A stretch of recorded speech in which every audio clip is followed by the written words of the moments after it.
क्यों किए?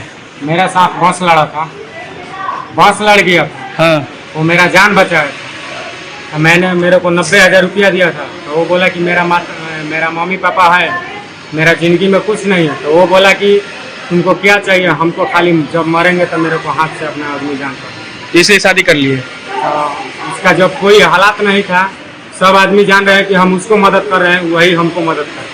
जब पति को किसी किन्नर से प्रेम हो जाए और फिर वह पति अपने पत्नी को छोड़कर के किन्नर के साथ रहने लगे तो फिर वह पत्नी को जहर खाना ही पड़ता है। आपको बता दें कि ऐसा ही एक घटना भोजपुर से निकल करके आया है और भोजपुर में एक पति ने किन्नर से प्रेम करके उससे शादी कर ली है और इस बात का विरोध करते हुए पत्नी ने जब अपने पति को बोला तो पति ने खुद कहा कि तुम जहर खा लो और मर जाओ, हमें कोई फर्क नहीं पड़ता है। और पत्नी ने जवाब में कहा कि तब फिर इसके लिए आप मेरे लिए जहर ला दीजिए। पति जाके आव देखता है न ताव देखता है, बाजार से जहर लेके आता है और जहर लेकर के जैसे ही घर में आता है पत्नी उसके हाथों से लेकर के खा लेती है। पत्नी जहर खाने के बाद उसकी हालत गंभीर हो जाती है और उसका सदर अस्पताल भोजपुर में इलाज होने लगता है। डॉक्टरों की माने तो उसके पेट में 2 महीने का एक बच्चा भी है और बच्चा और उसकी माता यानी कि पत्नी और उसके बच्चे दोनों की हालत गंभीर बताई जा रही है और बेहतर इलाज के लिए उसे पटना रेफर कर दिया गया है। बाकी इस खबर को लेकर के मैं आगे आपसे बात करूंगा, उससे पहले मेरा परिचय जान लीजिए। मेरा नाम मनमीत है और आप जनता न्यूज नेटवर्क देख रहे हैं। आपको बता दें कि भोजपुर जिला के कोइलवर थाना क्षेत्र अंतर्गत भोपतपुर का मधु कुमार गुप्ता, जिसकी शादी रानी कुमारी गुप्ता नाम की किसी लड़की से 28 जून 2020 को हुई थी और शादी का संबंध 1 साल तक ठीक चला। और मधु कुमार गुप्ता एक बस का ड्राइवर होता है, वह शादी के वक्त बस चलाया करता था। और बाकी मधु कुमार गुप्ता कहता है कि जब मैं बस चला रहा था और बस चलाने के दौरान मेरा एक बार बहुत भयंकर एक्सीडेंट हुआ था और उस एक्सीडेंट में एक किन्नर ने मेरा मदद किया, मेरा इलाज करवाया, मेरी जान को बचाया और मुझे 90,000 रुपया कैश भी दिया। उसका मेरे जीवन पर बहुत बड़ा एहसान है। पत्नी जब भी अपने 1 साल के बच्चे के पालन पोषण के लिए या फिर अपने खेवा खर्चे के लिए अपने पति से पैसे की डिमांड करती है, पैसे मांगती है, तब उसका पति यानी कि मधु कुमार गुप्ता हर बात पे गुस्सा होता है, हर बार नाराज होता है और अपनी पत्नी को डांट फटकार करके घर से निकाल देता है। रानी गुप्ता यानी कि मधु गुप्ता की पत्नी का यह आरोप है कि वह बार बार हमको पीटता है, घर से निकालने की धमकी देता है। गुस्से में यह भी कहता है कि तुमको हमारे पास कोई ज़रूरत नहीं है, तुमको हमारे साथ नहीं रहना चाहिए, तुम अपने घर चले जाओ।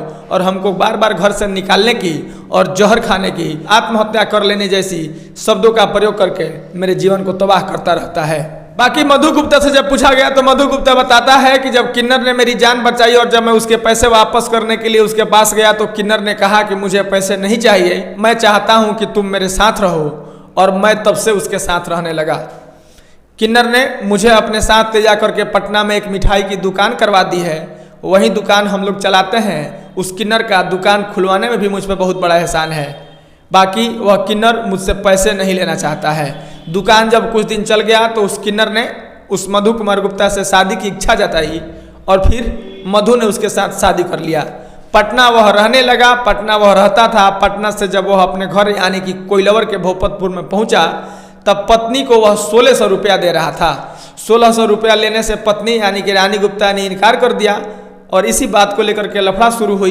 पत्नी ने कहा जब आज तक आप हमको 1 भी रुपया नहीं दिए, 1 साल और 1.5 साल का बच्चा जब रोता है तो हम कहीं से कैसे भी इंतजाम करके इसका पालन पोषण कर रहे हैं और फिर आप हमको आज 1600 रुपया क्यों दे रहे हैं? हमको 1600 रुपया नहीं चाहिए, हमको अपने बच्चे के साथ आपके साथ रहना है, हम भी पटना चलेंगे। अब जब पत्नी पटना जाती इस बात का भेद खुल जाता। पति इसको लेकर के इनकार करता है, पटना ले जाने से मना करता है और इसको लेकर के बात आगे बढ़ती है और पति कहता है कि चाहे जो तुमको करना हो करो, हम तुमको पटना लेकर नहीं जाएंगे, हमको तुम्हारे साथ नहीं रहना है। गुस्से में पत्नी कहती है कि फिर किसके साथ रहना है, उसका ही नाम बता दीजिए। और फिर इस पर गुस्सा होकर पति कहता है कि तुम ये सब चीज़ मत जानो, तुम चुपचाप जाओ बाजार से जहर लाओ और खा के मर जाओ, हमको तुमसे कोई मतलब नहीं है। इस पर पत्नी कहती है कि आप खुद मेरे लिए जहर लेके आ जाइए, हम खा लेते हैं। और पति ना आव देखता है ना ताव देखता है, आनन फानन में बाजार जाता है और जहर की कोई ऐसी शीशी लेके आता है। बाकी पत्नी उसके हाथों से लेकर के खा लेती है और जब जहर खा लेती है तो उसकी हालत गंभीर हो जाती है। परिजन रानी गुप्ता के इलाज को लेकर के सदर अस्पताल भोजपुर पहुंचते हैं। वहां के डॉक्टर उसका हालत गंभीर बताते हैं और बेहतर इलाज के लिए पटना रेफर कर देते हैं। बाकी लड़की के परिवार वाले मधु कुमार गुप्ता पर FIR करवाते हैं वहाँ के प्रशासन ने मधु कुमार गुप्ता को गिरफ्तार कर लिया है और इस मामलों को लेकर के पूछताछ कर रही है और पूछताछ करने के बाद उसको न्यायिक हिरासत में भेज दिया गया है। बाकी आगे देखना है कि एक पुरुष को किन्नर से शादी करने का प्रशासन अधिकार देती है कि नहीं।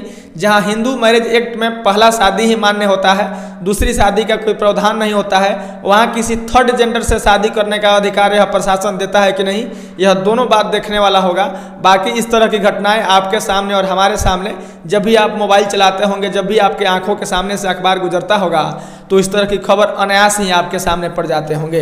बाकी वैसे खबरों को आप पढ़ें या ना पढ़ें, ऐसे खबरों को आप देखें या ना देखें, लेकिन हेडलाइन तो आप जरूर ही पढ़ लेते होंगे। चूंकि इस तरह की घटनाएं आजकल ज़्यादा हो रही हैं और इस पर ज़्यादा खबरें बन रही हैं, आपके मोबाइल के होम क्रोम में भी और आपके मोबाइल के होम पेज पर भी इस तरह के खबरों का नोटिफिकेशन जाना आम हो गया है। जहां इस तरह की घटनाओं का होना आम हो गया है, वैसे इस पर खबरें बनना आम हो गया है और ऐसी खबरों का आपके होम पेज पर जाना आम हो गया है। बाकी इस तरह की घटना को लेकर के और हमारे इस खबर को लेकर के आपकी प्रतिक्रिया अपेक्षित रहेगी। बाकी हम मिलेंगे किसी नए वीडियो में। इस तरह की तमाम खबरों के लिए आप बने रहिए हमारे साथ। तब तक के लिए धन्यवाद।